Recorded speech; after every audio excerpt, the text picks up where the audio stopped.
পুঁই চিংড়ি বানানোর জন্য 150 গ্রাম চিংড়ি মাছ ভালো করে জলে ধুয়ে পরিষ্কার করে নুন হলুদ মাখিয়ে কড়াই পরিমাণ মতো সরষের তেল গরম করে নিয়ে মাছগুলোকে একটু হালকা বাদামি করে ভেজে তুলে রাখলাম একটা পাত্রের মধ্যে। এবার ওই তেলের মধ্যেই একটু 5 ফোড়ন দিয়ে দুটো মিডিয়াম সাইজের পেঁয়াজ ঝিরিঝিরি করে কেটে রেখেছিলাম সেটা এর মধ্যে দিয়ে দিলাম, দিয়ে একটু ভাজা ভাজা করতে লাগলাম। পেঁয়াজটা নাড়াচাড়া করার পর একটু ভাজা ভাজা হয়ে গেলে এখানে কিছু সবজি কেটে রেখেছিলাম, যেরকম পুঁই শাকের ডাঁটা, কুমড়ো, পটল, ঝিঙে, আলু সব চৌকো চৌকো করে কেটে রেখেছিলাম, সেই সবজিগুলো এর মধ্যে দিয়ে দিলাম। এখন আমি পুঁই শাকের পাতাটা এর মধ্যে দিয়ে নিই।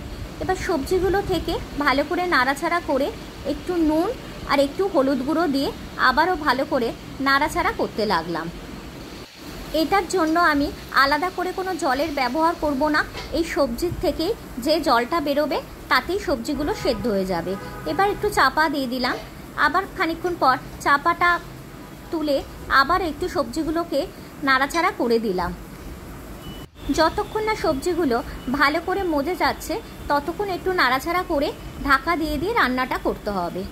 আবারও ঢাকা চাপা দিয়ে আবারও তুলে যখন দেখব 60% মতো সবজিটা সেদ্ধ হয়ে গেছে তখন ওপর থেকে ওই পুঁই শাকের পাতাগুলো দিয়ে দিতে হবে, দিয়ে আবারও চাপা দিয়ে দিতে হবে।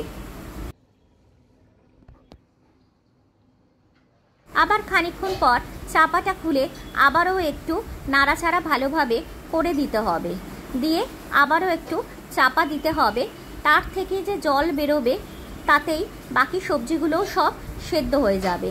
এবার ওপর থেকে ওই ভেজে রাখা চিংড়ি মাছগুলো দিতে হবে আর দুটো চেরা কাঁচা লঙ্কা দিয়ে আবারও ভালো করে নাড়াচাড়া করতে লাগলাম।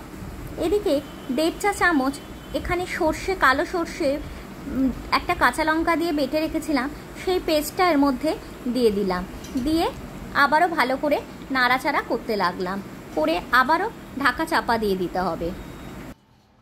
আবারও তুলে এর মধ্যে একটু পরিমাণ মতো চিনির ব্যবহার করলাম।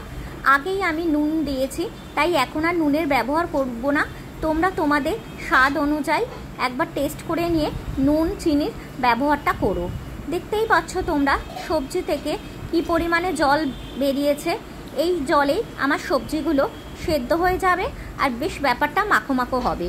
তারপরে গরম গরম ভাতের সাথে এরকম পুঁই চিংড়ি পরিবেশন করো। রেসিপিটা যদি ভালো লাগে তাহলে প্লিজ একটা লাইক, কমেন্ট, শেয়ার আর সাবস্ক্রাইব করে দিও।